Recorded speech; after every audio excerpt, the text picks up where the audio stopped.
Next item here, we have our open forum. This open forum is limited to school committee agenda items only. And for this open forum, anybody who wishes to speak will be given 5 minutes. And I would just like to remind everybody that please let's do our best to be respectful and mindful of the time that we are talking about our school-age children and their day-to-day in there. So is there anybody who wishes to address the school committee? Hello, I'm Amy Blanchette, a Westerly resident voter and a high school history teacher for over 20 years in another district. I've had the privilege to teach over 2,000 students, and some of them have been trans. And they're still not scary. They're still not a threat to anyone. They are still kids, great kids, trying to be themselves and live their lives.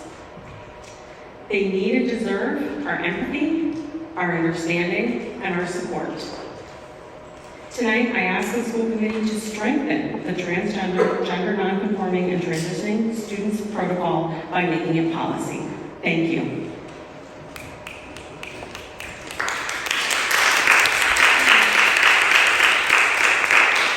I know people are going to want to applaud, but sometimes it makes it a little bit longer when we have a lot of people to speak. So if you could snap or give a high five. Thank you. Good evening, my name is Madeline Labriola. I live in Westerly. I'm here to speak up for the students in our school district who are transgender.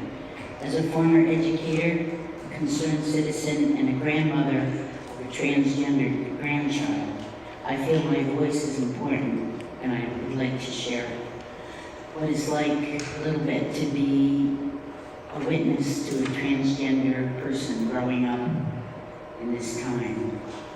Currently, transgender people are being scapegoated as the enemy. Some people in our government and society would like to see them persecuted, harassed, and denied their human rights.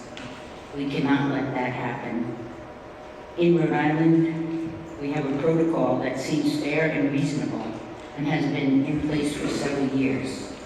Every state has the right to develop their own procedures in order to ensure that all students can learn in a safe environment. While the president has spoken out against the transgender community, his executive orders are not well defined and are being challenged in court. As a school committee, you have already adopted the state guidelines, and I see no reason to change them unless you would like to make them part of our policy, which would strengthen them. I have first-hand knowledge of the type of discrimination my grandchild has had to deal with her whole life. As a senior in high school in Connecticut, she has a right to feel safe in her school and in extracurricular activities. Her name and pronouns should be used correctly, because this is how we should treat all people, with respect and with dignity. This is what our young people deserve, regardless of gender identity. How we as adults respond to these challenges is a life lesson to all our children. Transgender students continue to be under an enormous amount of fear and anxiety in the present atmosphere. Let us not add to their stress by acting as if they were some plague to be wiped out or hated. They are our children first and foremost, and we have the responsibility to love and care for them just the way they are. Therefore, I urge you not to succumb to the pressure of a few citizens and to make the existing protocol a policy in Westerly School District. Thank you.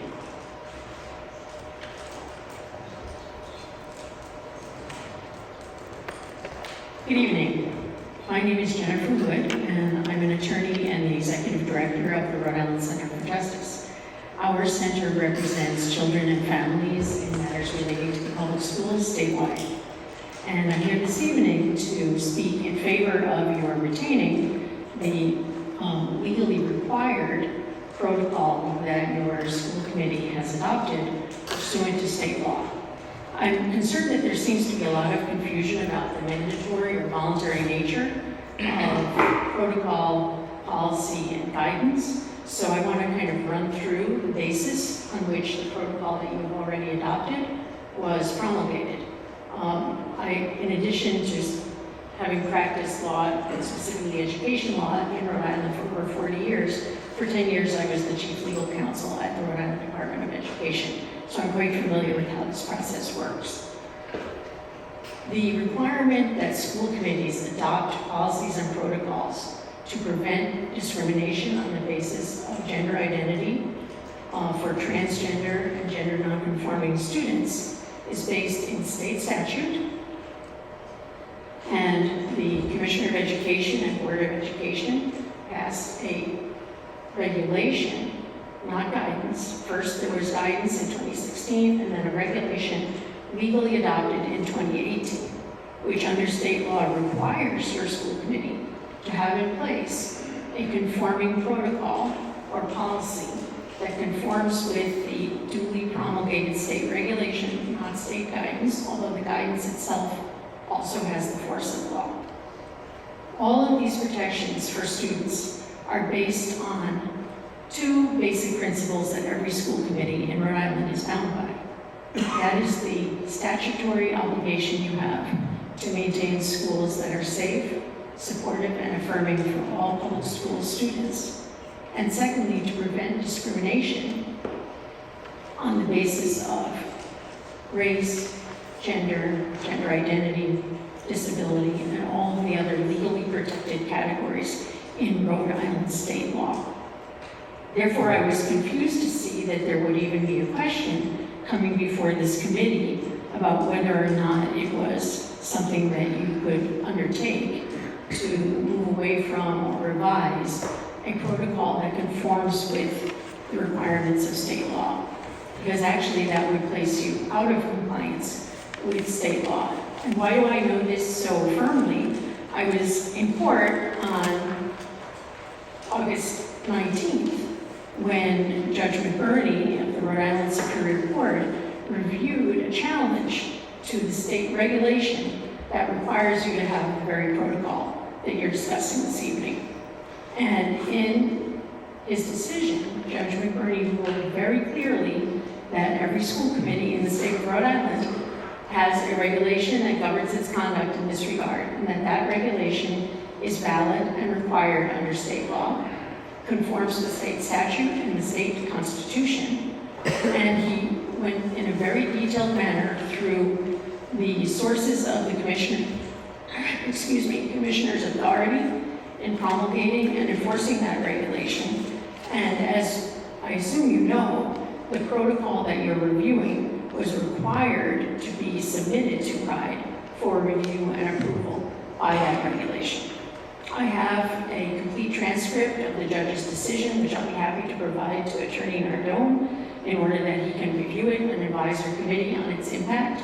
But I'm here today to make sure that this committee understands and is on notice of the fact that the Rhode Island Superior Court has ruled in this matter, and that were you to deviate from the requirements of the state law and regulation, that would be contrary to state law and contrary to your mission as duly sworn school committee members. The judge went through the basis on which state law requires these anti-discrimination protections, then very methodically reviewed whether or not any federal action, whether it be federal statute or presidential executive order, has any impact at all on the state law requirement that you have a policy and protocol protecting transgender students from discrimination. And the judge clearly ruled that neither federal statute nor presidential executive order has any bearing on the requirements placed upon you by this state law. And specifically, I'm sorry for 5 minutes. may I just wrap up? If you can wrap it up in a sentence. Very quick. I just wanted to read from the judge's decision, one sentence. Commissioner and Board of Education can act to protect students from discrimination regardless of an executive order of President Trump or any interpretation or implementation of Title IX. So, state law governs in this regard, and I would encourage you not to deviate from it. Thank you. Next person.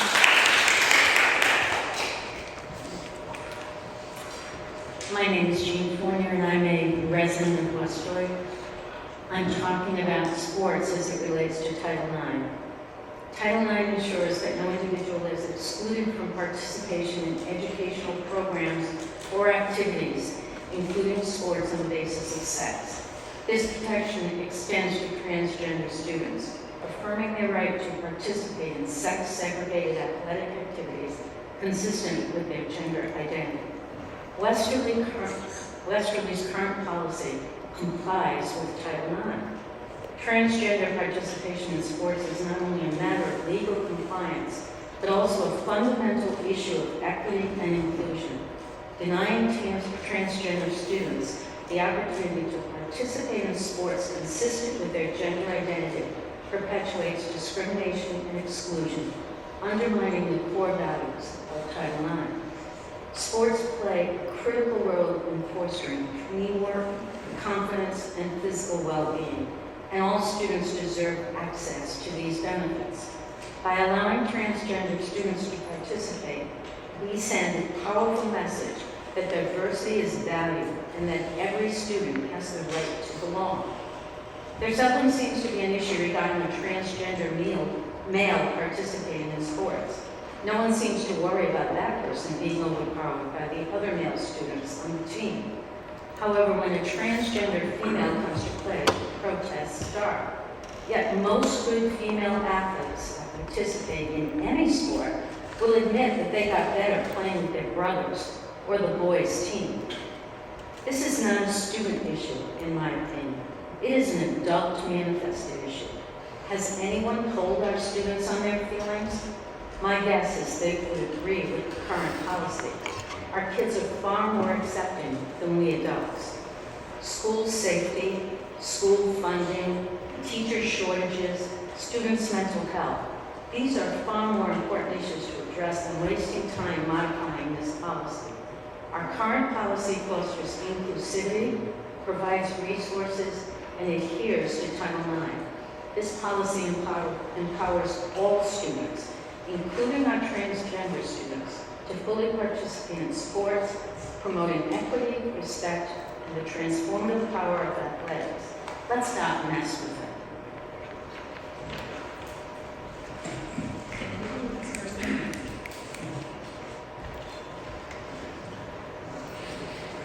Hi, my name is Alexandra Healy, and I reside at 101 Bowling Lane in Bradford.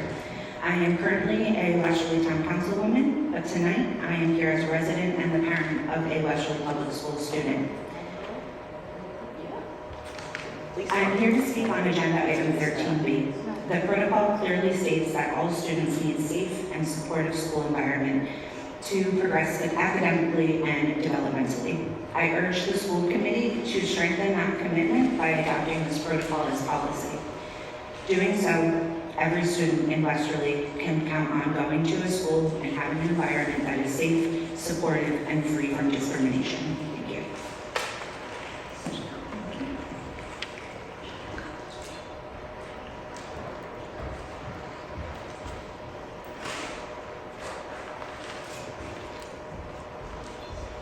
Good evening. My given name is John Clark. I prefer to be addressed as JoJo. I use they, them pronouns. I am 60 years old and reside in Woonsocket, Rhode Island, the Great North. I'm here to give testimony in support for this school board to follow the right guidelines for trans and non-binary students within your district. I will not take this time to speak of my journey in an effort to familiarize you with a trans person in such a brief time. But given you are called upon to set guidelines affecting these individuals, I would hope you are open to knowing more of your world through their eyes. Instead, I'd like to challenge you to re-examine this policy thoroughly. I will begin with the presumption that you are all decent, unbiased board members that act in accordance to protect all students without bigotry. I also hope you realize that the policy you are examining is about human rights and safety. First off, bathrooms. Is it your intent to make bathrooms safer? Have you vetted studies or reviewable history indicating an increase or decline of safety? Or has this been brought up subjectively, outside of professional analysis? Architectural design is proven to make a safe space a space safer from molestation, harassment, or intimidation. Matching or unmatching genitalia is not a direct link to criminal behavior. An effort in making the space safer by casting a certain set of people as dangerous with malicious intent is fallacious and bigoted. The only intent a trans, non-binary person has, first and foremost, is their own safety. It's that simple and inherent to us all. Case in point, you're heading to the parking garage at the end of the evening. The most direct route is a dark alley with noise of unknown origin. Maybe a few intoxicated people from a nearby bar proceeded ahead of you down that alley. One block over is a well-lit, busy street with pedestrians and cars. Which are you going to choose? Would you choose the closed-off bathroom with the bullies from the football team that stared you down in the lunchroom, or a safer street? Be honest with yourself. You'd reprimand yourself and others for taking the dark alley, and commend or compliment a loved one or another for using the safer route. If you wish to take the shortest route, you petition the city to light the alleyway with sky cams and monitors to prevent criminal mischief. You would not make it safer by passing a curfew ordinance upon a minority. Our good behavior comes with transparency, not with hidden corners. If safety is your true goal, rip off the doors of your school bathroom closets. We all know entering a public bathroom, when that door shuts and closes and echo behind us, we are on our own with whatever mischief lurks inside, unseen, unheard by others, that could lend a hand if needed. Without a door, there can be no foot blocking your exit, or enclosed deadening of a call of distress. I would go far as making a window to the wash area or monitor of the same, but I would not sleep soundly convincing myself that an ordinance on a set of individuals would do the justice of safety to all. Regardless of genital conformity, the weak, the slow of wit, the standalone, the outcast will remain vulnerable and unsafe. Secondly, names, pronouns. Oh, I will not have enough time there, so sorry. And outing to parents. There is no better first start between two individuals than the respect of an individual's name. This is of the greatest importance in building a dynamic of trust for learning. Like names, pronouns can be chosen or preferred neutral, such as they, them. It too is acknowledging a point of balanced respect. In addition, it seems you are also considering to needlessly add burden to one of our most cherished assets, the teachers, whose burden far exceeds capacity in students, numbers, and time. There is no sense to be made for expanding their role in discerning the feminine or masculine spirit of each and every student. You leave to them outside of their expertise to report on predisposition of the student's gender to parents or guardians, unknowing the outcome of acceptance or punishment to the student and themselves. Thank you for your time. I will leave my record. Next person. Good evening. My name is Lee Bostrom, and I'm a Westerly resident. I am here to speak about Agenda Item 13B, Transgender, Gender Nonconforming, and Transitioning Students Protocol.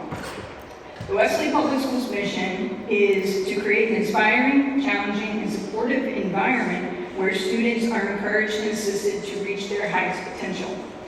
This mission statement does not say with the exception of transgender students. It includes them collectively with all students. It is your responsibility to ensure that your mission comes to fruition in a safe environment for all students.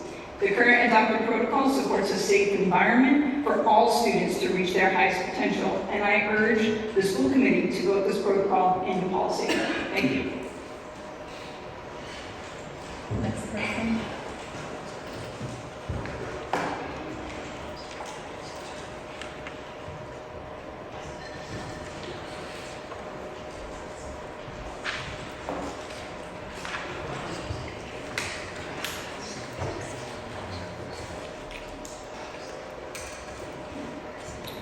evening. I'm Robert Carradillo, Westerly. Last year, this committee rightly brought its Title IX policy into compliance with federal law, meaning that Title IX was restored to its original intent of protecting both men and women from discrimination based on sex, and only sex. In January of 2025, a federal judge codified the original intent of Title IX by ruling that it revert back to the 2020 rule under President Trump. This meant that the Biden administration's attempted hijacking of Title IX to have it include things like gender identity was unlawful. Title IX was and is about sex-based discrimination only. President Trump then signed 2 executive orders regarding sex and women's sports, and since then, numerous athletic organizations like the NCAA, the International Olympic Committee, and the U.S. Olympic Committee, as well as several colleges and universities, including the University of Pennsylvania, where a man called Leah Thomas swam and broke female records at the expense of real females, have seen the light, read the room, and banned men from participation in women's sports, as well as using female safe spaces.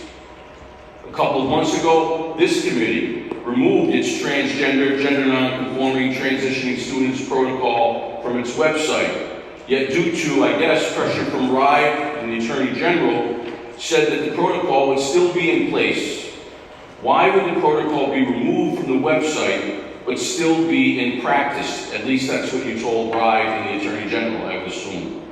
Now this protocol is on the agenda again, and I am hoping that we can put this issue to bed once and for all. The silent protocol is in serious violation of Title IX in numerous ways, and the attorney who spoke earlier knows this. It allows biological boys to utilize restrooms, locker rooms, and changing facilities with biological girls and vice versa. It allows biological boys to compete with and against biological girls athletically. And it allows biological boys to room with biological girls on overnight field trips. These are all sex-based discriminatory practices which clearly violate Title IX. Not to mention placing all kids, but especially girls, in unlawful, unfair, uncomfortable, and unsafe situations. There are easy solutions, which I have shared on other occasions, and I'll share them with you now.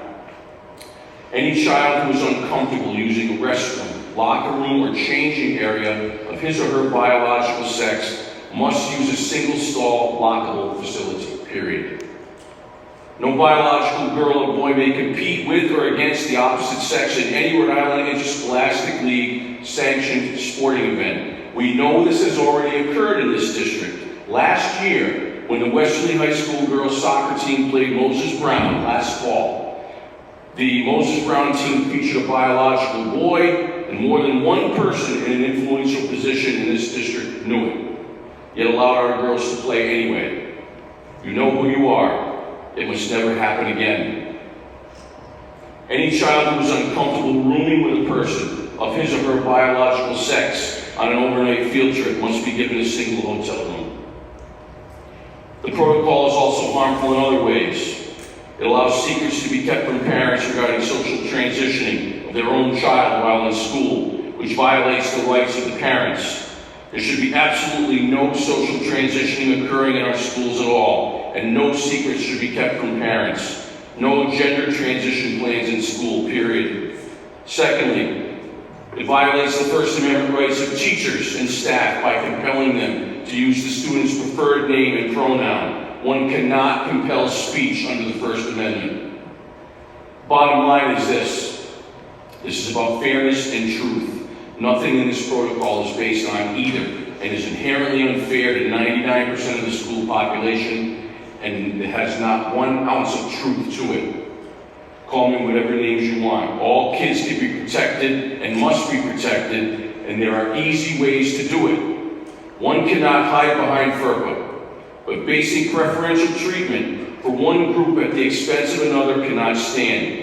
Basic preferential treatment based on a lie that a boy can be a girl and vice versa, simply because one says so, is unlawful, unfair, and unsafe. This protocol must be scrapped in total, and if needed, amendments to your current anti-bullying harassment policy enacted, because as it stands today, this protocol violates Title IX as well as the rights of parents, teachers, and staff. Thank you for your time.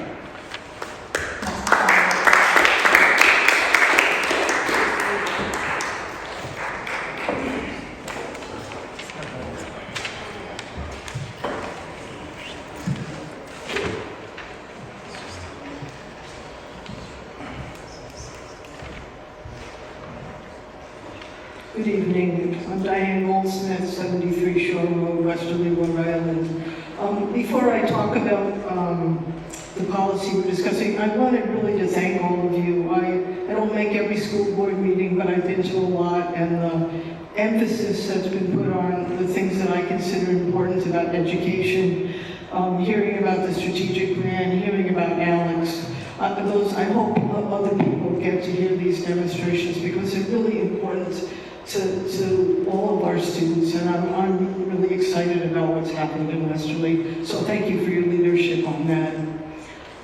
I spent 10 years, or almost 10 years, at the University of Rhode Island. I directed the Office for the Advancement of Teaching and Learning, and that's where we worked to try to improve the teaching of our faculty. And I had the privilege of working with some of the most excellent teachers, excellent faculty, and I learned a lot from them.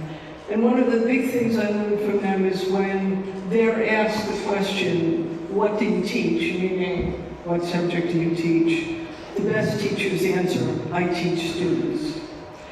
And what they said over and over again is, good teaching is about recognizing the individuality of our students, knowing my students, and being able to give them the individualized respect that they deserve. And one way to do that, and they talked about it constantly, was learning students' names. And they meant their preferred names, because all of us have preferred names. I don't like anybody but my very close family to call me Di. I'm Diane. And I will correct you if you do that. I want my professors to do that. So whether your name is Richard or Rich or Ricky or Rita, and you may change that over time. So the 5th grade Ricky may become the 8th grade Rick, right? So this notion about naming, I think, is so important to understand that students want that respect. Secondly, I've been thinking a lot about Title IX in sports. I don't know if the only person here that grew up, went to high school before Title IX, but I did. Title IX, as far as I understood it, and I lobbied for it, was not about Diane Goldsmith, 5'2", being able to make a basketball team, because I never was going to be able to do that. It was about the fact that there would be a basketball team for girls to play interscholastic sports. That's what we're looking about, is fairness for girls in sports, and we still have not achieved it. We know we don't have parity. We know girls don't have the same opportunities. We know we don't have, for example, girls who want to play baseball. There's no baseball team for girls. We have not lived up to the promise of Title IX. That's what Title IX is about. And when people talk about safety in sports, I want to say, seriously, there is no safety in sports. Anybody who watches the WNBA knows that what percentage of basketball players are out right now. It's ridiculous. I've gotten hurt in every sport I've ever played. That's what happens. It has nothing to do with trans kids in sports. And lastly, let's talk about bathrooms, because right now, the only people that are being hurt in bathrooms are women that look like me. Women with short hair who don't meet whatever somebody's standard of femininity is. Those women have been attacked in bathrooms by vigilantes who are determined to make sure that bathrooms are safe for whomever they're supposed to be safe for. I would lastly say that I fully support this protocol, and I think especially the protocol really privileges the triad that I think the school system has privileged: parents, students, and teachers. and it builds its emphasis on building up the respect for that triad. Sure, there are exceptions, we need to deal with those, but it's a policy that emphasizes kindness and support, and I would urge you to keep the protocol, and even better, to turn it into a policy. Thank you. Thank you. Anyone else who would like to address the school committee? Good evening, Rose Vandover, 20 Top Street.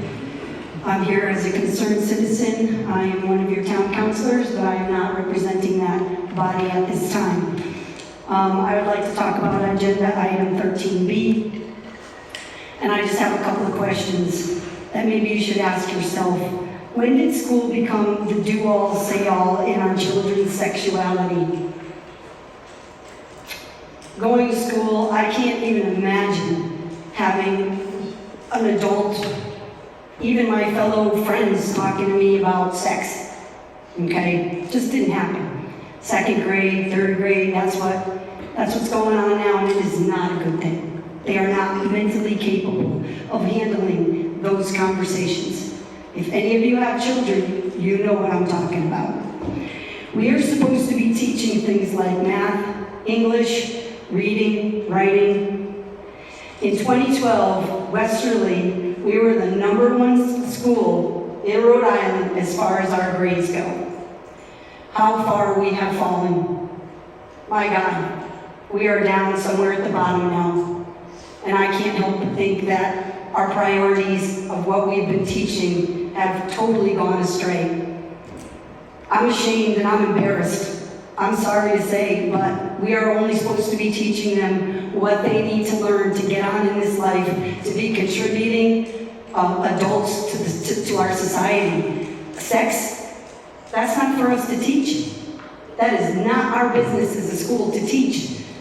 Period. It's wrong. You have no right. None. That is the parent's job. Not ours. It is the parent's job to teach their child whatever sexual orientation they so choose. But to bring it into our schools, as we can see, has been a big mistake. What about the children's rights who don't want to disrobe in front of a person who is of the other sex? You're either a boy or a girl, nothing else or in between. No child should be subjected to this kind of perverted situation. The adults who push this agenda on our children clearly have a mental issue. No one cares what you do in your home, in your bedroom. But to force this on our children is where I draw the line. I urge you to not support these protocols. If you care about our children, as you say you do, then do not support this protocol. It is not right, and you know it. As far as Title IX goes, no boy should be playing in any girls' sports. It is dangerous. I have 4 brothers, 4 of them, and they wouldn't even let us play basketball in the backyard at my house because they knew darn well that they could hurt us. I have 7 sisters, and I have 4 brothers, and they were not going to be putting us in that position. So for someone to say that that's not a fact, I beg to differ with you, and I would have that argument with you all day long. It is dangerous. It is not safe. And if you love your kids, why would you ever put them in that situation? I don't get it.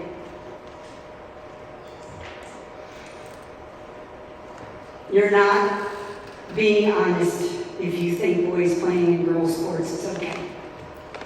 Thank you. Anything else to say to the rest of the board?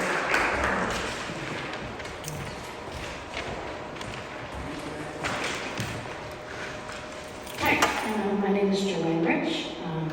I drove down from Providence tonight, 234 Morris Avenue, because I heard that LGBTQ chalk display was removed And I thought that I wanted to make sure that there would be enough voices here tonight on behalf of the vulnerable queer students in your school system. I'm a retired educator.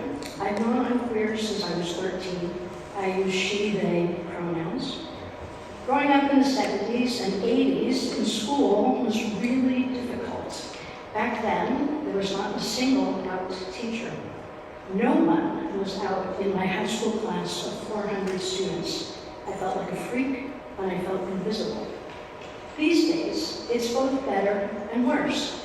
There is more representation and support for queer kids, but there is so much hatred coming at them 24/7 on their phones, in this room, and from the president, who they should admire and who instead fills them with terror for their survival.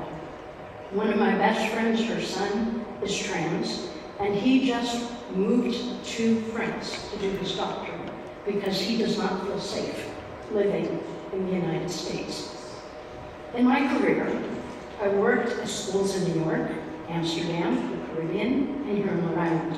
Schools for rich kids, poor kids, and kids from more than 40 countries. And one thing that I can tell you is that they all, every single one, had LGBTQ plus students. You'll notice I'm trembling. I have a tremor, but I get especially trembling when I'm emotional. And so I just want you to understand how personal this is because of the work I've done in schools. At the schools where I worked, I was often one of the advisors of the Gender and Sexuality Alliance. These were the clubs that the kids who were LGBTQ or questioning or just supporting where allies could meet. And for these kids, having support made a huge difference. Being seen and validated in school made a difference. Being able to play sports made a difference. And sometimes the difference was literally life and death. The reason it matters when somebody talks about fairness or truth is because it can be a life and death matter for these students. It is absolutely true that LGBTQ plus youth take their lives at much higher rates than other youth. But that is not because there is anything inherent or mentally ill in being queer that makes youth troubled. It is because of discrimination, harassment, and invalidation, which is completely avoidable. You cannot control whether your students are LGBTQ+. You can only control whether they suffer or thrive. You have the opportunity to make school a place where they can do what they come here to do, which is to grow and to learn. And I have one more thing. A school that encourages its students to be their true selves is a school that is better for every single student, no matter their background. I implore you, on behalf of students that did not make it, to maintain the right policies that protect and support LGBTQ+ students. The student whose lives you save might be your own child. Thank you. Is there anybody else who wishes to address the school committee? Seeing none, so I will ask for go ahead.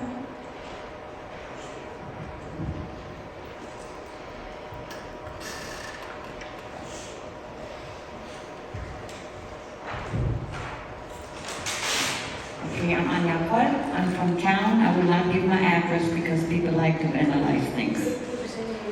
Anya Paul. And here we go again. Okay. Everybody talks about that they want to do changes when children are 15 and 16, or when they go on even earlier in the, what does it start now? I think they start now at 4 years old. But my question is to everybody, why do they force everything that has to be done in school? For example, don't we let kids not drink until they're 21? Why would it be okay to have somebody's breast chopped off? Also, what people don't understand is that there are other risks with these procedures. Puberty blockers do cause permanent and irreversible changes. And the puberty can only occur within a narrow window of time. If you miss that window, then the neurological development that would have occurred is forever lost. A person will be stuck in a childlike emotional state, as we can see, and will also lose out on the cognitive development that occurs during puberty. And everybody always talks about the transgender children. What about the children that are not transgender?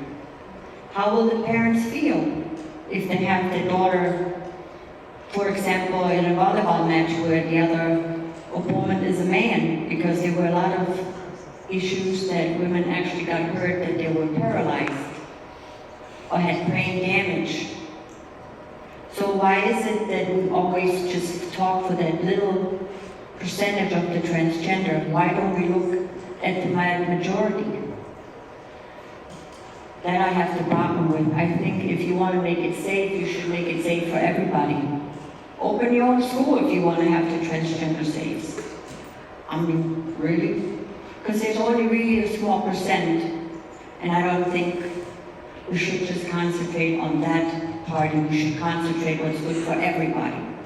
Because most of the time they don't ask for safety, they ask for special treatments. Why should they always get your special treatments? Why? What about the majority? Isn't that what it usually is, the majority? When did it change that the 1% gets catered to or the 2%? Why? Why is it? A man is a man, a woman is a woman, and even if you cut it off or add something to it, on the end you're still a man and you're still a woman. And that's how God created us. And nothing good can come out of it. Think about the repercussions when they're 50 or 40 years, and now they go through menopause. You people have no idea. God bless you all. Is there anything else you'd like to ask? Yes, my name is Greg Abedisian. I reside in the town of Hopkinton. I think you have an opportunity here to teach a valuable lesson to all the students in your town. When students, when they're participating in athletics, they're learning a lot of valuable lessons. They're learning how to be active, positive participants in their community, and they want to. By choosing to select or adopt this protocol, you're teaching a lesson to all of them that they're not only, you're teaching them a lesson to be active, positive participants in their community, all of the students, all the citizens. So I would strongly encourage you to adopt the protocol. To not do it would be to isolate and victimize a small percentage of people. Everyone has a right to live their life the way they choose. And to not do this would be denying them that right. Anyone else?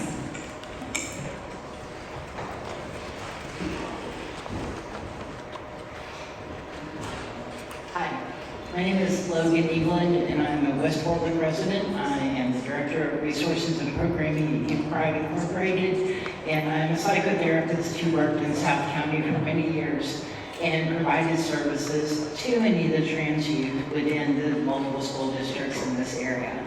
And so I just wanted to speak briefly tonight. We hear often when these types of things come up about the rates of suicidality, about developmental concerns with puberty blockers, but I just wanted to share some of my actual lived experience as a therapist providing services for these youth and as a transgender person myself, 25 plus years post-transition, about what those experiences were actually like for the youth that they have shared with me over the years that I have provided therapy.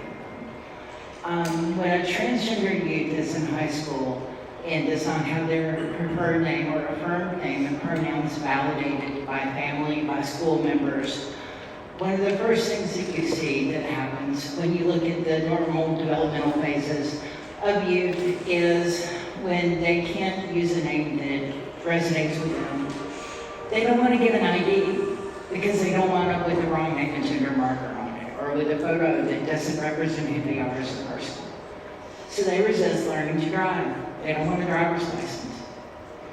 They don't want to get a job because they don't want a name tag with the wrong name on it. They don't want to be invalidated over and over again. One more bathroom to try to figure out whether or not it's safe to use. A place where they have to spend more time, where they are not validated and affirmed in their identity. If school policies don't allow for them to take their preferred date or dress how they would like at their prom, that they have to follow a dress code or a protocol, they don't go. Graduation with a diploma with the wrong name on it gets skipped. I can't have any kind of gender affirming medical care until after I turn 18, and I don't want to go away to college with the wrong name and the wrong pronouns and a body that doesn't align with my identity. So I'm not going to start college as soon as I graduate. I'm going to move out and get a job, which means that I'm going to go live with 4 or 5 roommates while we all wait tables and try to afford this apartment, and then suddenly it's been 2 years and 5 years, and that youth has never gone to college. So when we talk about developmental delays because of care, we're not just talking about delaying social transition, we're talking about robbing children of their adolescence. They miss some of the formative milestones that make up their young adulthood. And when doing so, they miss some of the developmentally appropriate scenarios that should build their resilience, their maturity, their coping skills to cope with adult life. So when we remove those possibilities from trans youth, we're not just saying, wait till you're 18. We are skipping milestones that they will never get back. And so I just ask you to keep that in mind tonight as you're reviewing these policies. Thank you.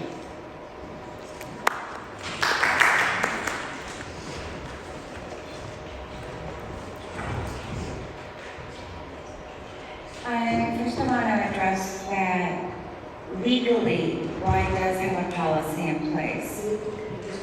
Oh, my name is Laura Carnahan. I live in Westerly.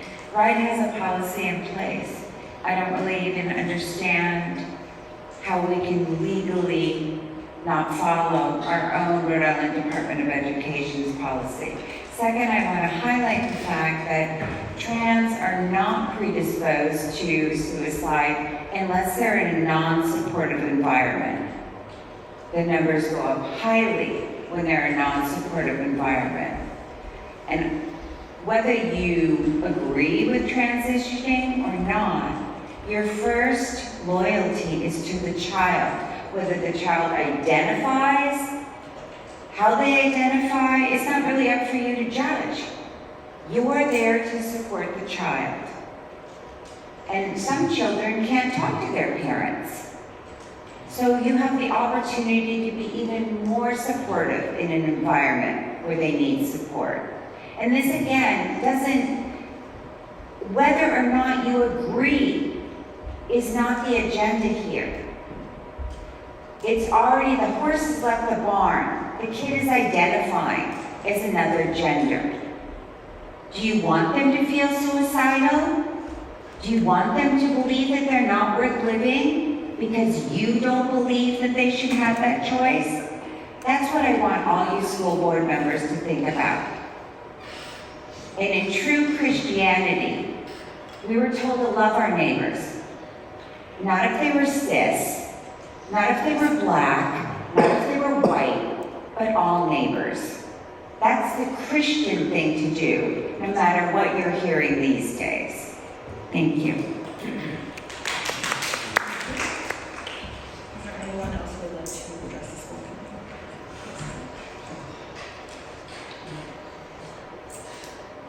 So, my name's Nate. I'm just going to say I have property in Westerly. I'm going to leave it at that because, as someone said, people have been wise. So I had some notes, but I did some just kind of speaking from my heart here. I'm not very old, I'm 31. I went to Norwich Tech, so I graduated in 2013. And I can tell you that none of this transgender stuff really existed when we were there. You know, there were some people who identified how they identified, but it really wasn't to the degree that it is today. And I'll just say that this is insane, that being transgender, you cannot change your gender. No matter how hard you try, you can change your name, you want to change your name, that's fine. But you cannot change your gender, no matter what surgery you do, no matter who you see, no matter who you talk to. It's not possible. This is insane in every way. And we are damning a generation of children by affirming them and telling them that they can do this. You're setting these kids up for failure by affirming their gender like this. When has school become about what you feel? We're here to teach these kids math, English, science, the things that they need to succeed in life. If you decide you want to change or do stuff later on after school, that's fine. But to tell kids they can do this is flat out wrong. So whatever you decide, just know that you are truly, if you support this, you are damning the generation. And that is it. Thank you.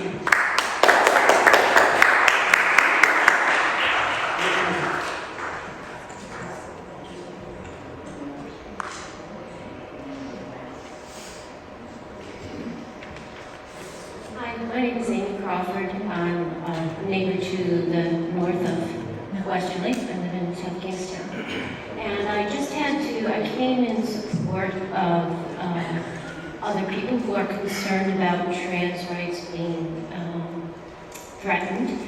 And I moved to speak because it makes me sad to hear when adults pass a message on that a person is not worthy of their own decision about who they are. And it's the lack of compassion and the judgment that some people can make that they know better than the person who's in front of them, how that person feels, is just so concerning to me. And to speak to a concern that someone said, well, you know, why would we be protecting people who are perhaps less than 1% of our population? And my answer to that is those are the people we need to protect, right? The others are in the majority. And why would we not protect those who have been so hurt by the kind of comments that I heard today?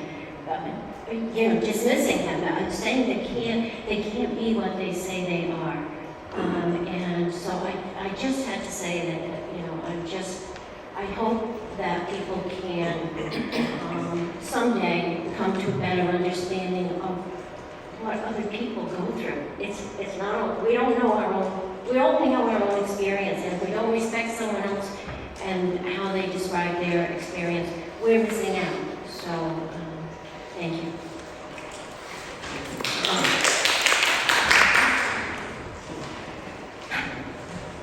Bill Petra, 51 Clark Street. I'm talking about anything but 13B. I gotta say, Ms. Dunn, it was good misdirection tactic. You showed some experience here by putting the turf field on the same night as this, kind of buried the lead. This is a field that should have been already paid for. I'm seeing school committee committed funds of $180,759 that we want to slide over tonight. Well, turf field has already been paid for. And it's coming out of what do we call it? Let me see what we call it this time. Surplus fund. This is because of a surplus fund, because I remember being asked for an extra 3% because it needed an $8 million surplus in your budget, so I guess now we have all kinds of surpluses. You know, as a taxpayer in Westerly, stop bearing the lead with all the other things, and let's worry about the money, and let's not play games with these budgets and these balance sheets anymore. I'd be interested to hear how exactly this money is going to get transferred and where it's going to transfer from, especially when we've been told it's already been paid for.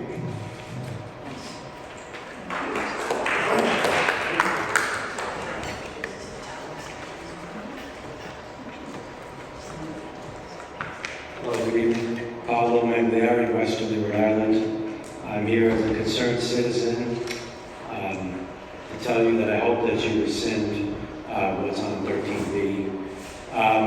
And I said I'm a concerned citizen. I've heard a lot of people from outside of town here. I feel like people who would agree with me, I know we have some supporters in the back, but I think there's a lot more people in Westerly who would agree with me. Sadly, there doesn't seem to be represented in this population. I said it before, I don't even have kids. I look at the camera, parents, where are you? But I'm here to just tell you that it's not about hatred or blame or attacking. I really haven't heard much of that tonight. And you're right, we're supposed to be compassionate to one another. I am a Christian. I'm a pastor. But true Christianity, it is about loving. Jesus says to love your neighbor as I have loved you. That's sacrificial love. But true Christianity is about repenting of sin and turning to God and putting your faith in Jesus Christ. So I just want to clarify that so my Savior is not misrepresented as a Christian. But I really do feel that we are misrepresented here. I know it's not an easy issue because we do have people, a population that will be impacted. But you have to look at the whole population. I'm praying for wisdom, true wisdom, to fall on each and every one of you so that you make the right choice, that you're looking to protect everyone, rescind this and do the right thing. And I know that we might disagree, but if we can deal with each other with respect and compassion and hear each other, because I said before, it's not about blame or accusations. I like what Bob said tonight, bring in the facts, the truth. It's about the truth and the facts. And I know we want to make everyone happy. We want to, support the entire population. I mean, the school's mission, I feel like these kids are obsessed. I don't have kids. I don't know if there's health class, like sex ed in like elementary school, but I think that there's an obsession with this transgender issue when, I don't know who said it, but 2013 or 12, I didn't know that. We were #1 in the state. Hallelujah. What happened now? That's ridiculous. The focus is in the wrong place. Protect the children. I mean, I think not only the transgender children are full of anxiety, but so is everyone else in that school. But we sometimes with these tough issues, you gotta pray for strength. You gotta pray to do the right thing, have a backbone, say the right things with compassion. But you have to look at the whole picture here. Rescind it, represent your population that you're serving. I mean, I'm just guessing, this is on my opinion, but I think it's well over 50-60% of people who would agree with the things that I'm saying, hopefully, especially about rescinding. We don't want boys in girls' bathrooms. I know it's not easy, but these are the facts, boys in girls' bathrooms. We don't want boys playing in girls' sports. And these kids are underage, so if they're choosing to be called by a different gender, this world, man, we really need Christ because it's just messed up. But parents should be notified. If somebody's underage, I know Anya said stuff, like there's age limitations, and these parents trust the children in the education system's hands all day. And so that's another thing. If there's transitioning and changing names and all that stuff, that shouldn't happen, and it shouldn't be hidden from your parents. I believe that's criminal, honestly. I'm not a lawyer, but I mean, it's right and wrong. I'm here to just look you in your faces and say, there's a right thing to do, and there's a wrong thing to do, and I pray in Jesus' name that you guys do that. I'm a Christian, I talk about God a lot, I'm a pastor, that's how I am, and I pray that God blesses each and every one of you too, on both sides of the aisle. But we have to do what's right and wrong. We all know in our hearts, like the truth, our conscience, We do, and you can keep denying it and doing all that. But ultimately, when you look yourself in the mirror, when you stand before God and you want the truth, and then you know what's right and wrong. Follow what's right. God bless. It's not what you use for words.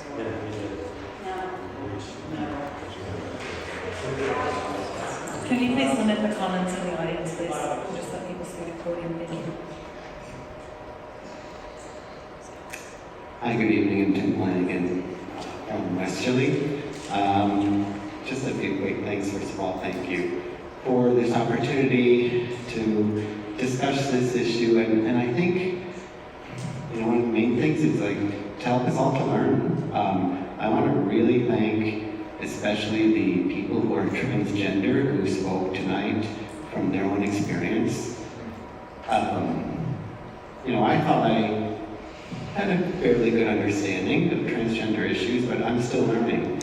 And I've learned a lot tonight just from hearing these personal stories about the importance of this policy, about the importance of all of us to continue to learn and understand each other, not just transgender people, but to understand all aspects of our identities, and to not make assumptions.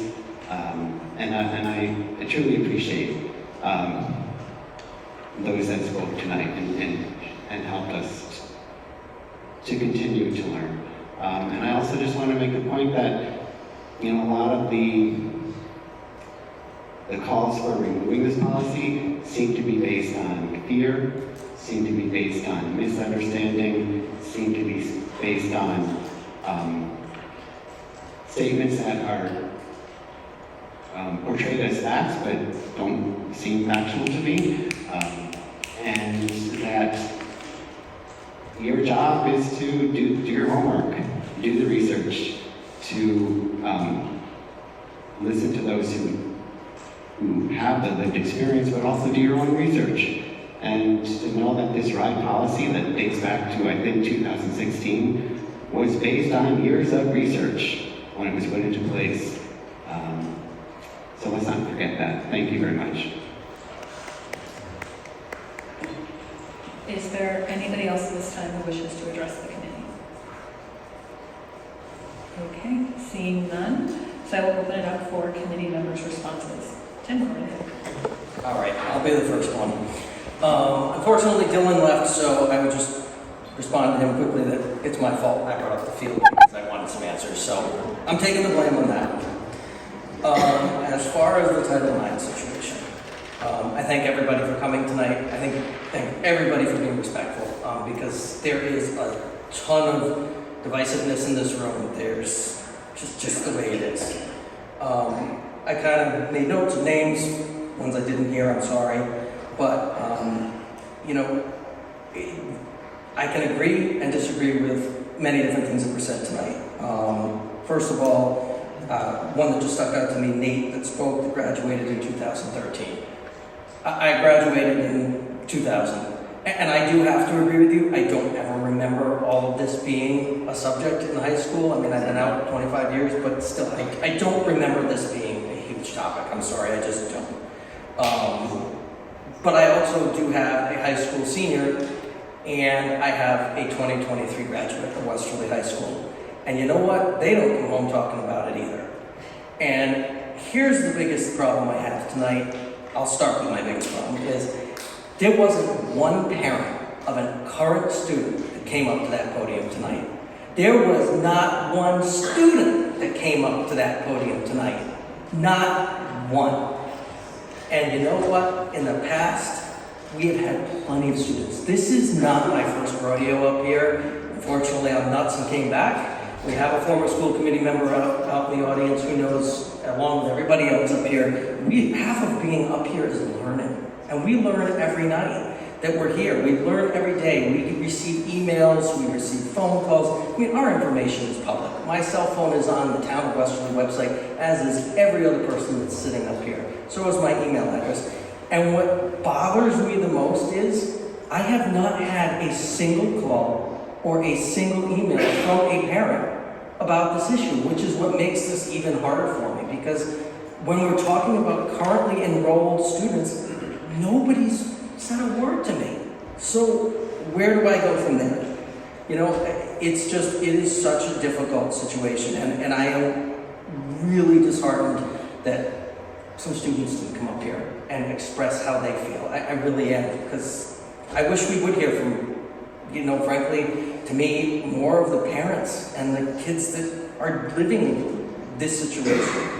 I do need to respond to the fact that, you know, a comment was made about forcing children to disrobe in front of other genders. That is absolutely false. And there is a private bathroom or available facilities for anybody in any of our buildings. I confirmed that with the superintendent this week when I knew this was going to be on the agenda. If there was, you know, a separate area, if anybody felt uncomfortable, there is in every one of our buildings. So I want that to be abundantly clear, that nobody is forced to be changing or going to the bathroom with somebody in another room that of their opposite sex.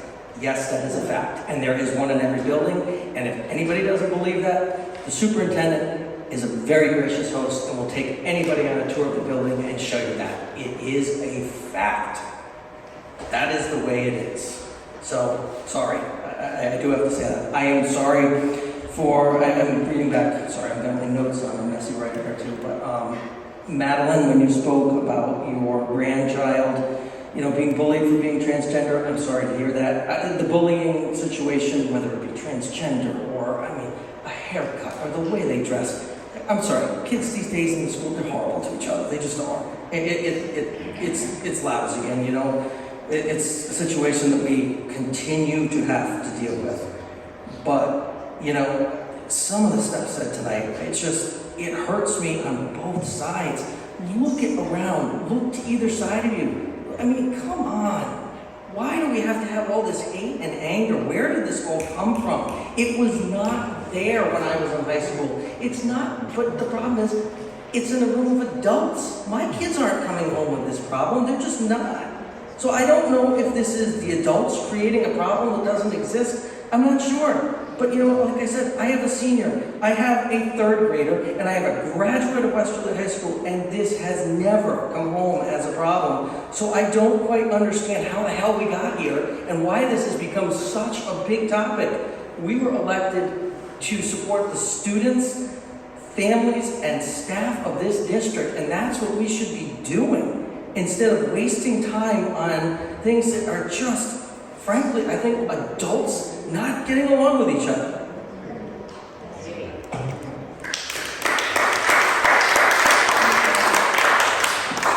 Thank you. And thank everyone for coming up. I know it's not always easy to come up to the podium and say what you want to, but we appreciate it. And I'd like to agree with Tim. We haven't heard from the parents. We haven't heard from the kids because for them this isn't an issue. If it was, they'd be here. We'd have to adjust the policy. It's an issue for us. And as for the thing, well, when I went to school, I went to school in 1985, and same things. I didn't see it, I didn't hear about it. Doesn't mean it didn't exist. Doesn't mean the schools didn't deal with it in their own ways. I mean, we can go back and say schools should be doing this. The fact is that the schools serve the needs of the population.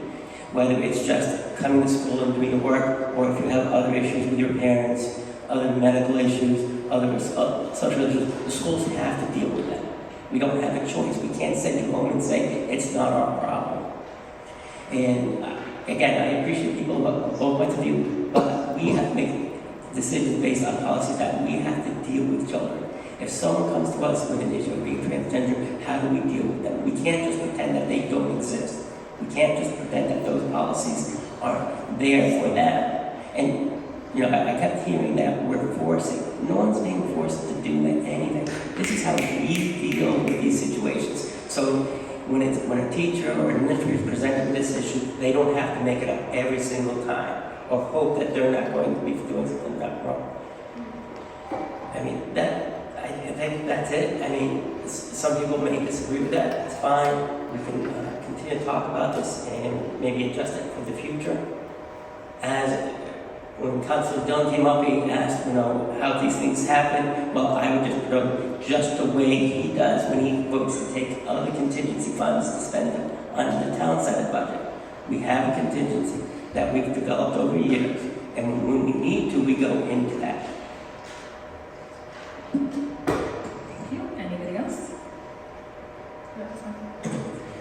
I want to thank you, everybody, for coming up to the podium. I appreciate hearing everybody's side of this issue. So many people spoke, and there were a lot of moving statements on both sides of the issue. A couple of things that I do need to point out is that the attorney who brought up the state laws and all of that, I have to disagree with you because I had a 2-hour-long conversation with our superintendent and one of our attorneys who is helping us rewrite our Title IX policy for the district. And when we went through every regulation, because I went through and looked up every regulation that she was referencing as to why we needed to make the changes, there was a Title 11 and a Title 34 specifically that she referenced. And when I went and looked at them, there was no state regulation that says we have to change the definition of sex in our Title IX policy to include sexual identity. So we left that out of our Title IX policy for the district, which we are now in compliance with both the state and the federal Title IX law. Another issue that I have is the last speaker that just spoke about fear and talking about misinformation. The incessant comments about life and death, suicidal rates, and these types of comments, that is coming from a point of emotion that is not realistic. There is no data to back up the fact that transgender children have a higher suicidal tendency. The facts are, and the studies show, that transgender people who begin to transition have the higher suicide rates, and that's a fact. So I just wish that we could be factual. I appreciate where people are in their life. I'm glad people are happy with their identity and who they are as adults. My greatest issue with this is that here's a school committee for a public school district. We're supposed to be focusing on education, guidelines, all of this that we talked about earlier. This is what we are here for. These social issues, in my opinion, do not have a place in our school. We are to support our students, which every student in Westerly, trust me, is supported, is encouraged to be their best selves, and we are doing right for our kids here. I think the issue lies with us right now is that we have this protocol in place that we have a couple issues with. We're actually not following it, and it isn't compliant with Title IX. So my suggestion was going to be, because we're not following the protocol, we need to work on codifying what we have been doing as a district that has been working for us, where every student feels safe and every student is protected. And I will tell you that conversations that I have had, we offer the students single-use bathrooms, problem solved. The protocol says that a boy who identifies as a girl can go in the girls' bathroom. That doesn't happen in our district, so we're not following the protocol. Another issue is the co-ed over accommodations on overnight field trips. I was told it never happens, it wouldn't happen, it wouldn't be offered. So we're not in compliance with the protocol. We also, I have been told that parents are involved at every level, every age that we have in our K through 12, the parents are involved in the conversations. If there was ever a student that came to us for any reason saying that they did not feel safe at home, we would be required by law to report. As a mandated reporter, we would have to report that, and the parents would have to be involved.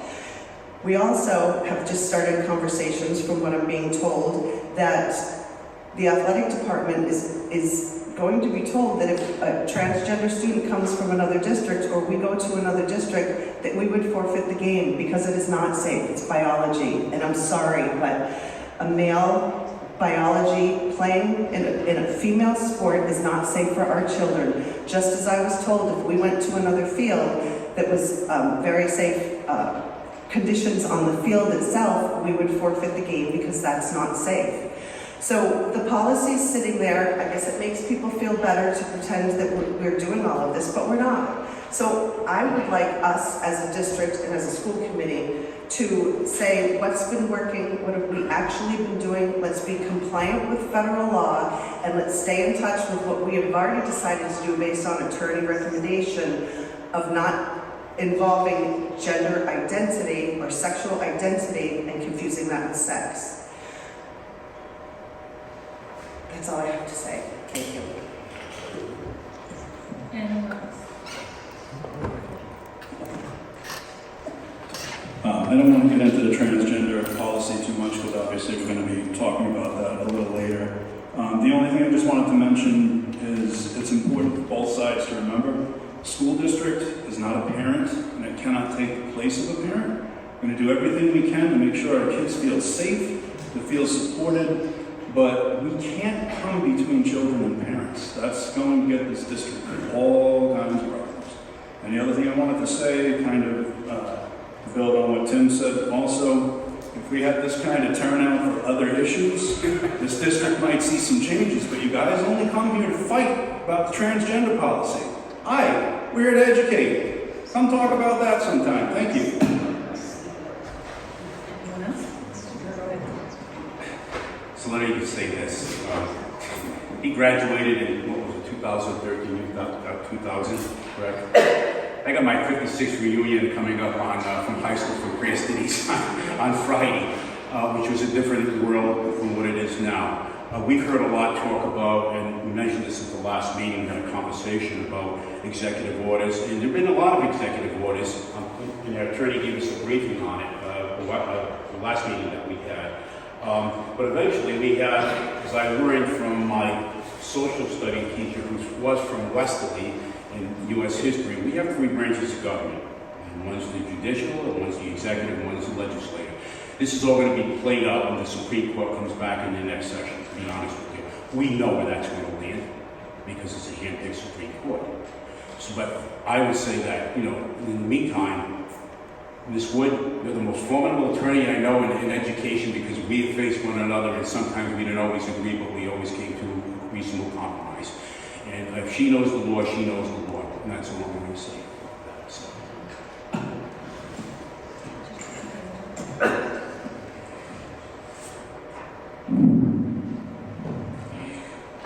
To everyone who showed up for the kids of this town, all the kids, I see you and I thank you. I know who you are, we know who you are, and to echo what Mr. Flanagan said, I want to honor as well the people who shared from their heart their personal story. I think Ruth Bader Ginsburg said, speak even if your voice shakes.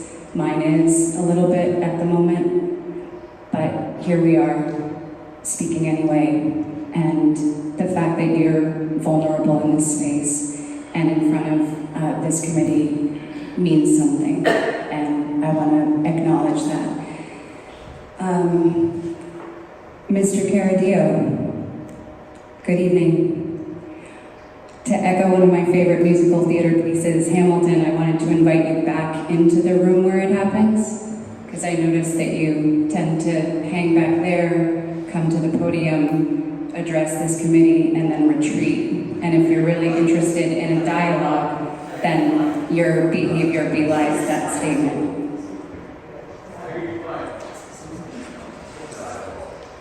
A few things.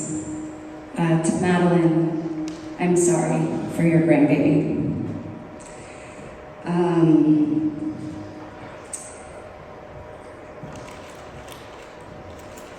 To Ms. Vandover, I'm wondering if you have any support for your assertion that quote-unquote sex is being taught in the 2nd grade. So if you have evidence of that, I'm sure this committee would be interested to see it. I'd also like to encourage everyone, including the members of this body and everyone listening tonight, to do some research on evolutionary biology and the so-called gender binary. To Ms. Cole, who left, just check your facts. If anyone knows her, maybe you can pass that along. Where do we cater to only 1% of the population? How about the wealth in this country?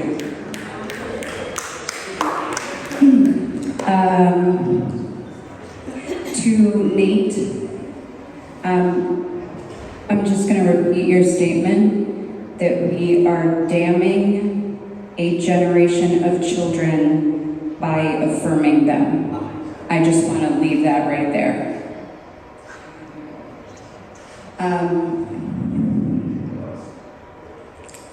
Mr. Magliari, respect and compassion, truth and facts. I think we have a different idea of what those things are. I'm just going to end by reading something that I wrote while I was waiting for this meeting to start.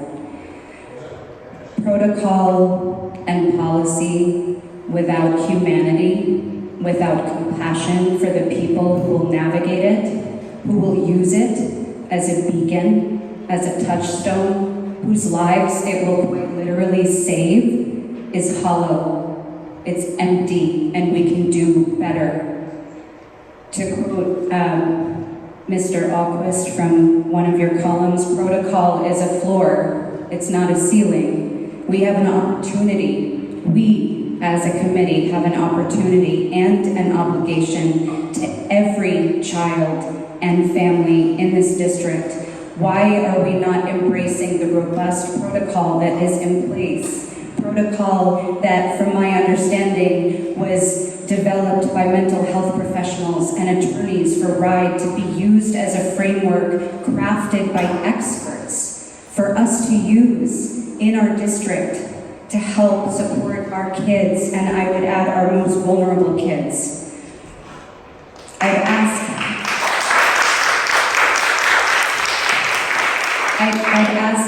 to everyone who came out tonight, for whom are you fighting? And if the answer isn't all kids in Westerly, including LGBTQ plus kids, kids from all cultures, races, ethnicities, backgrounds, kids with non-traditional family structure, kids who face housing insecurity, transracially adopted kids, multi-generational Westerly kids, if your answer isn't all kids, you are actively fighting the work of this committee, and it's good, meaningful, hopeful, messy work. It matters. Thank you.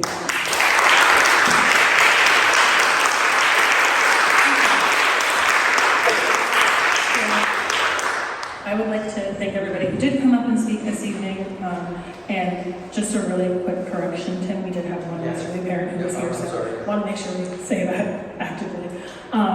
So first thing I want to address is Mr. LaPetra did leave, and I would like to thank him for giving me a lot of credit for assuming that, I put these mastermind plans together when we have several committee members who have asked for this. It's been an ongoing thing, but I appreciate the shout out and your being such a big fan of mine and giving me so much credit. In regards to our transgender, gender nonconforming, intergenerational student protocol, I'll save my comments around the protocol for that. But I do just want to say I appreciate everybody who spoke, and I understand that these are things that activate people. However, as we're talking about it, we keep going, the issue, the issue, the issue. And as we keep hearing, it's really not a student issue. This is an adult issue that we are dealing with. We are the ones trying to navigate it and figure it out. I can guarantee you that our students are really good advocates for themselves. I have to give credit for that, for the people in this district for empowering them to do so. If they really felt like this was going to hinder their school day, if they felt like they couldn't learn in their classroom confidently, if our teachers really felt like this stops my day and I cannot continue teaching and my kids cannot continue learning, we would be hearing about it from all sides. So while I appreciate that everybody showed up tonight, I appreciate that we heard from across the spectrum how people feel about our protocol that we have in place.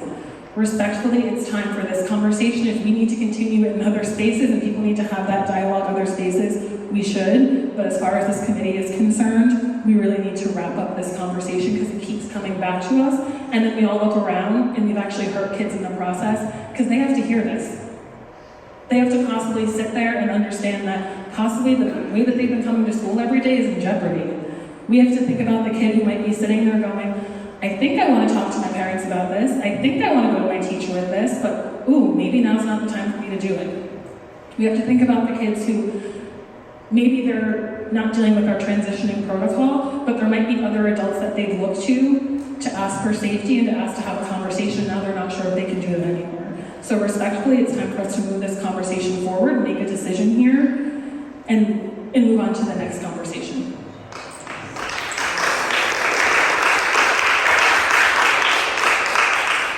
So, now, we will move to, oh, and sorry, similar to what Ms. Gold was just saying, Ms. Vandover made a comment that we're teaching sex to our children, and I would, if there is something there, and there's something that you feel like our students are being exposed to that is deemed inappropriate, please by all means share it with this committee. And as you heard in the beginning, our assistant superintendent gave a great view of what is going on in our schools, and I can, again, guarantee we have reading, writing, science, math, and this document here is a full roadmap onto what we're going to be continuing to do in our district. So I encourage anybody who thinks our kids aren't learning, there's a lot of evidence to support that our kids are learning actively.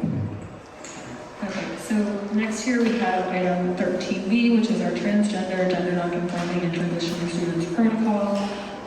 So I know this was requested by several members in varying capacities to have this conversation.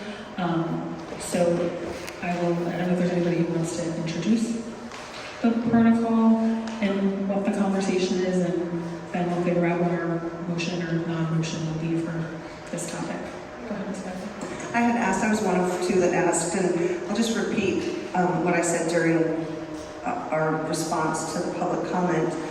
And based on those reasons that I mentioned, that A, we're not in compliance with Title IX, B, we're not actually technically following the details of the protocol, I would like to make a motion that we task the superintendent with drafting a policy to codify what he has been doing in our district that has been working, and give us a chance to review that. So, do you want to make that an official motion and then we'll have discussion? Okay, so we have a motion. Second. We have a second. Any discussion? Go ahead, Angela. I think that the problem that I see with throwing out a document that has been vetted by our own Department of Education and using individual incidents during which this protocol has been activated to craft a new one just seems like we're going to be chasing our tails. Like, how many times has this protocol been utilized? What was the outcome? How did it look? And then how do you build something based on a few students and their experience that's meant to apply to everyone? This is Dr. Costello. The current protocol, are you having any problems implementing it or following it? No, we've had the same protocol in place since 2017. We've had no issues. Do you think there are any changes that you need to make to the protocol or how we're following the protocol? I don't see that there's any need for changes based on what we've experienced now. Thank you.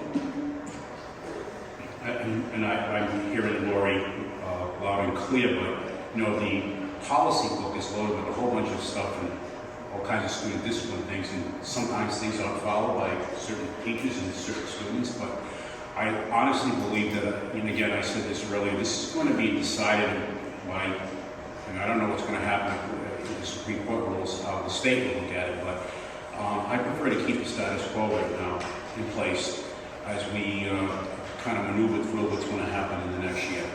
If the superintendent's saying that it works well for right now, let's keep it that way.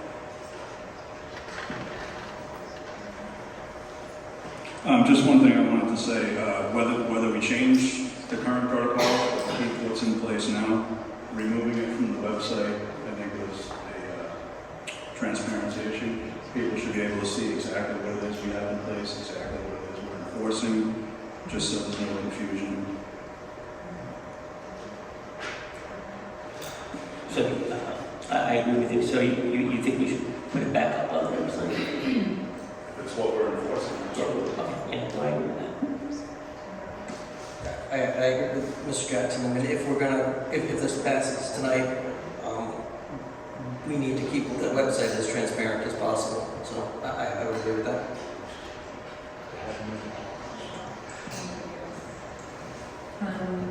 Yeah, so I would just say, Excuse me, you're straying slightly from the motion.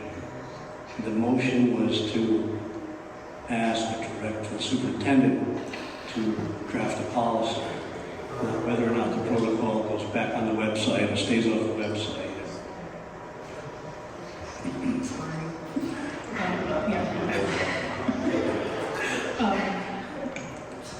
and my concern is again very similar to what Angela was just saying. You know, in a way, it's like the protocol's there, and you know, it's doing what it's supposed to be doing, and it can be enacted in the right way.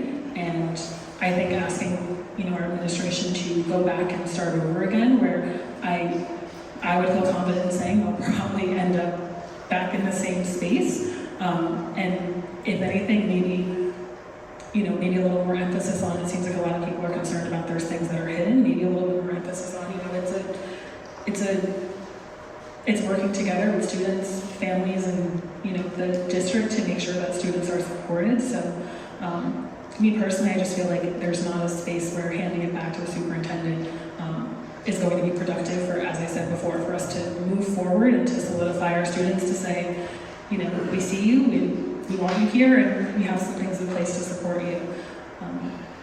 So that's just my comment on it. So we do have a motion on the floor to give a directive to the superintendent to rework this protocol to, you know, the committee's appetite. So I'll take a poll vote on if we would like to issue that directive.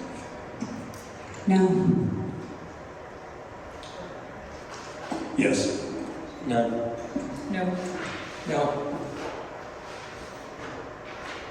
No. Yes. So that motion has failed.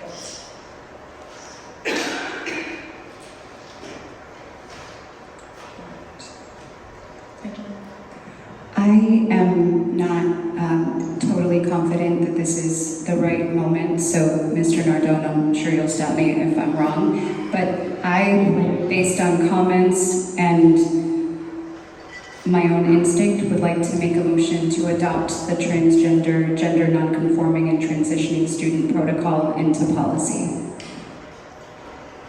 You've already voted on a motion on the topic, so I'll have to come back as a separate agenda item. Future agenda item. You guys are making me work. I should have stayed away. That isn't the way it works. No. All right. Okay, so I guess that will be, we'll bring that topic back. Do you have a question? So, we can't vote to reaffirm it as this present. It's already policy. It's already a protocol adopted. Okay. So, You want to change that into policy? no. Okay. And that's what you decided to do.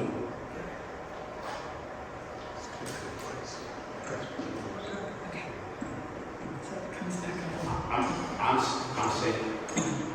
I'm saying I want to keep the protocol in place. Right. That's what I'm saying. So just to kind of clear up anything too, so this means we're not directing the superintendent to rewrite or rework this protocol, and the protocol has not been removed. We're keeping things as is. The protocol is in place. Protocol is in place. So with that, anything, we will move on to correspondence. Does anybody have any correspondence? And additionally, we did, as a committee, receive an email from a parent regarding potentially, even though we received a fantastic presentation from our building leads about bullying, that the policies were maybe not coming through in practice. So based on comments this evening, I think that bears maybe future agenda item.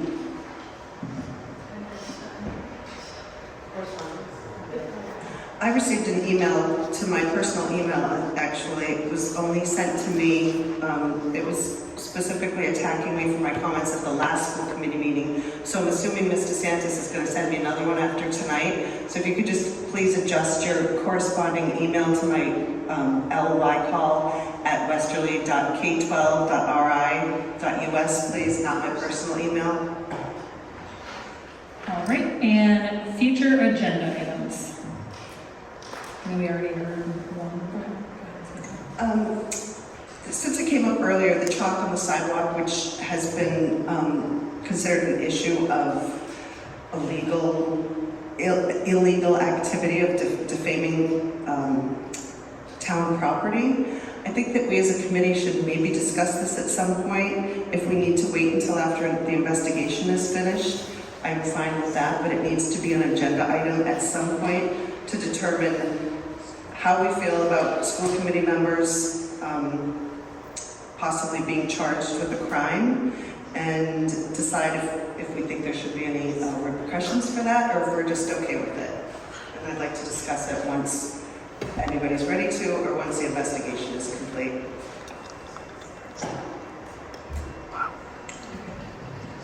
I don't know how much that's in our purview, but we can figure out. Maybe Bill has input on an agenda item if it's necessary.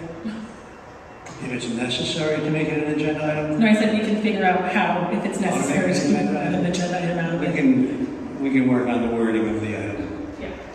Okay, so I will now open up our second open forum here, and this one is on non-agenda items. And for this open forum, you're given 3 minutes to speak. Is there anybody who wishes to address the school committee for the second open forum this evening? Just so I have this clear, Robert Carradine, just so I'm clear, this committee has just codified, basically, 3 Title IX violations. The bathroom issue, locker room, changing areas, sports, and rooming with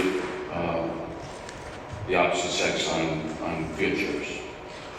Clear Title IX violations. I just want to make sure that I have that right. Madam Chair, I believe you just did that. Just to address, I don't even want to really address this, but you're quite an intimidating individual, Mr. Bissett, so that's why I sit in the back. So if you want to call me out, that's okay.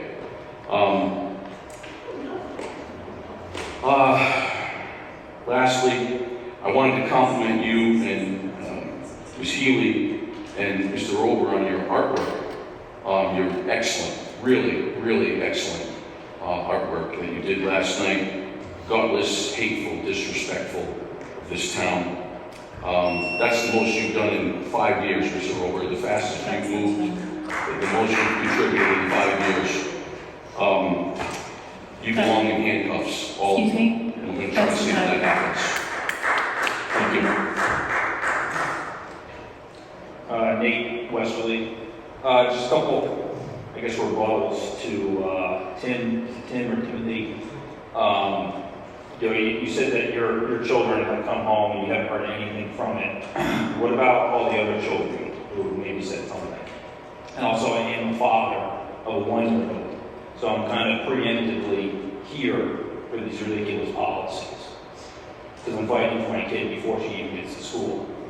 And my wife and I have a plan, in case this stuff keeps going on, to maybe go to private school or even hire a teacher to come to our home and homeschool or help homeschool our child. So another thing I want to say too is, what about the parents who are afraid to say something because they're afraid of, people responding in a real negative way, going after their job, which is, their livelihood. I'm self-employed, so I have the ability to make more or less or whatever. But some people don't have that luxury. People are scared. And they're rightfully scared because you know, the transgender community is kind of a model. And if you don't agree, then, you know, look at some headlines. And to you, if it is true that you've vandalized our sidewalks, I don't care what the message is. If I took chalk to the side of the police department and said, "Go my favorite team," I don't think anybody would like that. Chalk, paint, it doesn't matter what it is. And just so you know, I stopped at the police department today on my way here to see what's going to be done about it. And I'm very interested that something does happen, whether you be removed from the board, fined, or whatever, because you can't just do whatever you please in our town. I'm a taxpayer. People had to come down, waste taxpayer dollars to clean the sidewalk. And I believe you were involved as well. So, no, I'm not happy about that. And it shouldn't go on. To the comment of love, sometimes love is a little tough.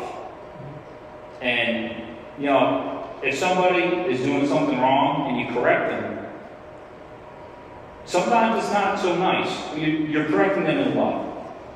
Transgenderism is wrong. You cannot convince me otherwise. And yes, you are damning a generation because there are health side effects and other things that come along with it. So, absolutely, you are damning a generation. You are not helping them by affirming their feelings. That's it. Is there anything else?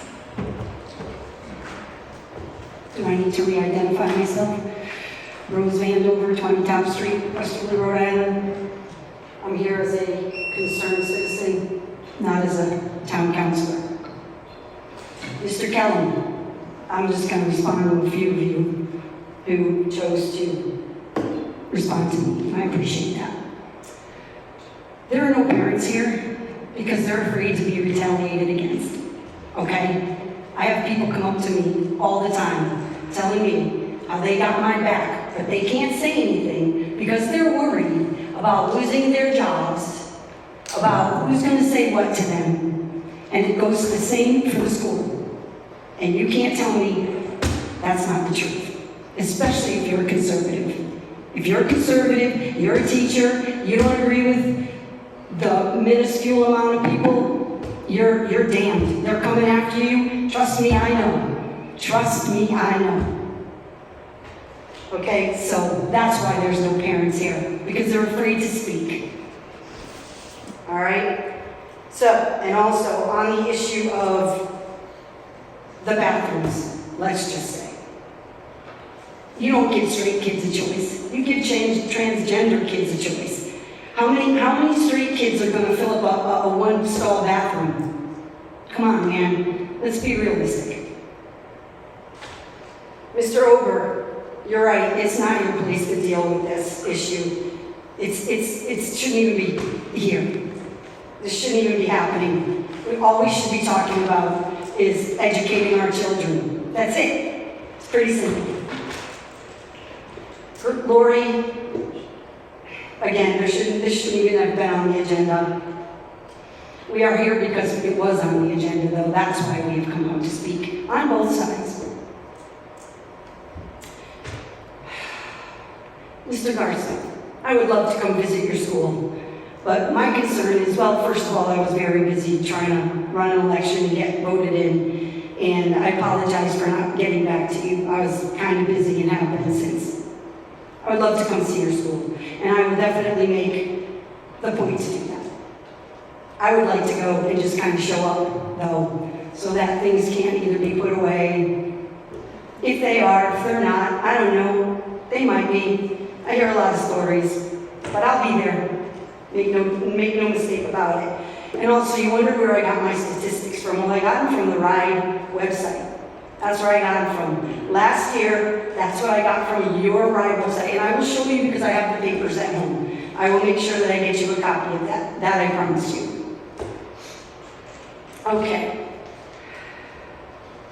And I also said close to the bottom. I didn't say the bottom. Please don't put words into my mouth.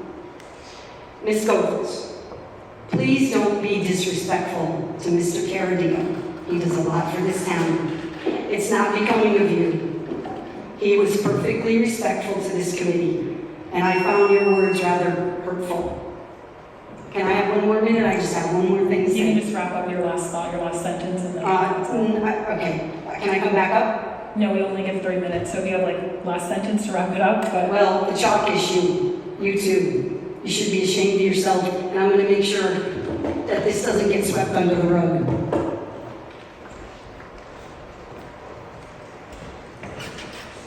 Hi again, Alex Seeley, Bradford. There was some talk tonight about facts and the importance of bringing facts here, and there was just a couple of things that I wanted to point out. It was talked about the difference between transgender youth and trans adults who wanted to detransition. The facts that were told tonight were false. It was 40% for trans youth and roughly 6.7% for the adults. I also wanted to further discuss something that I don't think needs to be talked about here at all, and that is coloring on the sidewalks with chalk. People are really, they're big mad over some rainbows. That's wild. That is really wild to me. It's really wasting your time and our tax dollars for resources. To have somebody that is an elected official start that and start the spending of our tax dollars that we were talking about back there to wash away some chalk, that's wild.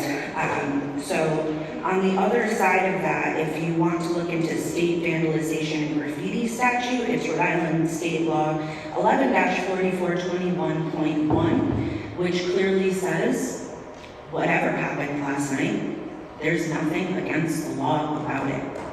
Nothing was defaced, nothing was malicious, there was no swears, nothing. The law is on the side of the children and the parents that were out there writing things like, "You are loved and Westerly loves everyone." So just to be clear for anybody that is listening, that is what was written on chalk in front of our town hall in preparation of today to remind people that you are valued in Westerly. So the scare tactics that just happened on 2 of our committee members, I want to personally apologize to because that was ridiculous on all counts. If we cannot talk about law, then don't talk about it. If you don't know the facts, don't come to this podium and spew hate. It's not fair to everybody that's taking the time.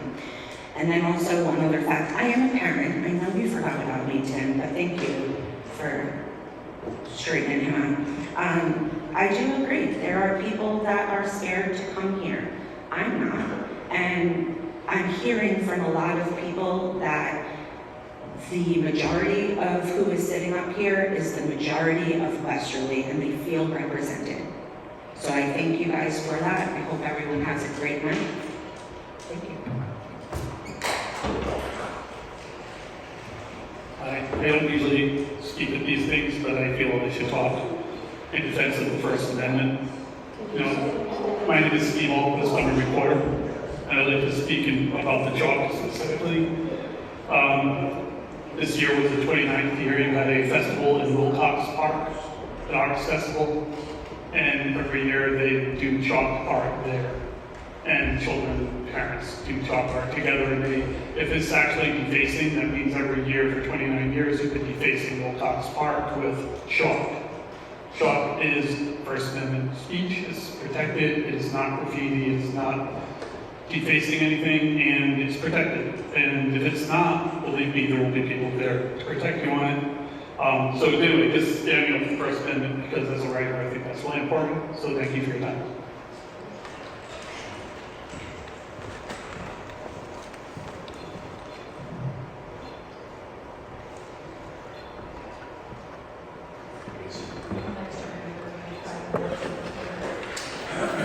Thank you. My name is Joy Lynn, and I am a Westerly District parent. This is my first in-person school committee meeting, and to reiterate some of the concerns of fellow community members and probably parents listening, this is a huge time commitment, and I know you guys are out here committing your time to these meetings personally, I cannot make all of these meetings, even though I would love to. I cannot stream them. There are obligations that every family guardian, caretaker has to commit to. And so I would love for this committee to explore additional opportunities for us to plug in to be more informed, better informed community members, to make it family friendly and easier for us to stay involved. And so that's all I would encourage you to consider in the future. Thank you. I'll respond to a couple things. Nate, I apologize. I did not know that you were a parent, so thank you for coming forward and correcting me on that. As far as Rose, I agree. People are intimidated to come up and talk. I was, years and years ago. That is an intimidating place. However, town council members and school committee members, again, I reiterate, our cell phone numbers and our email addresses are on the Town of Westerly website. If you're uncomfortable coming up here and speaking, there are other methods to contact us. And I have not gotten a single email other than Mr. Caradillo, who I implore, he does reach out to us, and he is the only one that has sent us an email about this Title IX, the only one, since I have been seated up here. But nobody does reach out, so, I mean, it is what it is. To Mr. Caradillo and Rose, I'm sorry. I'm truly sorry. I didn't mean to suggest anything other than you told me in an email that you were interested in an ongoing dialogue, and yet when I see you leave this room and go to the back, it suggests to me something else. So if that's not the case, I apologize. I'm sorry. To Nate, I think that we can have difficult conversations. I always have. And I respect you coming here and speaking something that maybe felt unpopular in this room tonight, but I respect your right to do it. And I think the thing that unites all of us is that we love our children, and when we are afraid for our children, that's a unifying feeling for any parent. We all know what that feels like. And the source of the fear is different for all of us, but we all know what that feels like. So I just want to honor you coming to the podium and speaking, and I appreciate any and all opportunity to have any conversation, whenever, wherever. Thank you.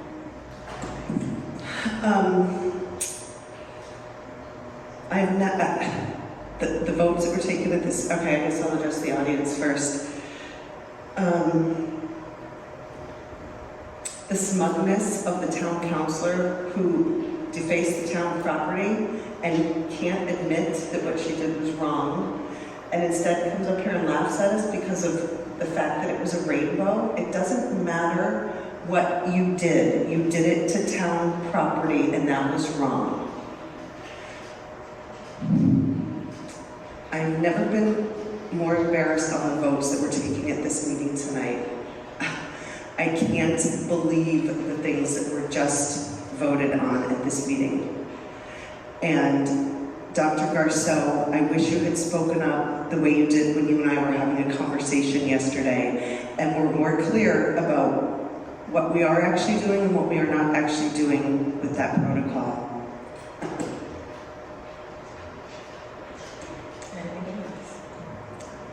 All right, so I do want to thank everybody who did speak in our second forum here. Just to close a couple of things that were said. One job this committee does not have is to teach anybody, man is a man, woman is a woman, to decipher that for you and what that journey looks like for you, but we do have an obligation to our students and our school community to make sure that we have protocols and policies and guidelines in place to support our entire district. So that's where that conversation comes from, and it's not about us closing those gaps for wherever people are in their journey right now. And then the last thing is this conversation around chalk and defacing and graffiti, not graffiti. It's oftentimes interesting to me in this community, the things that make everybody do the collective gasp and clutch the pearls. because again, chalk drawings with kind messaging and nothing that was inappropriate or extreme seems to really have some people on edge. But I just would like to remind people to think about the things that you say, that you make very public, and the things that you co-sign on, that you make very public, that there's an eye roll inserted in behind anybody approaching that subject. So it sounds like that's going to be something we'll just be discussing at another point based on some continued action from the town, but we'll discuss that when we get there. So that will close up our agenda for the evening, so I will seek a motion to adjourn.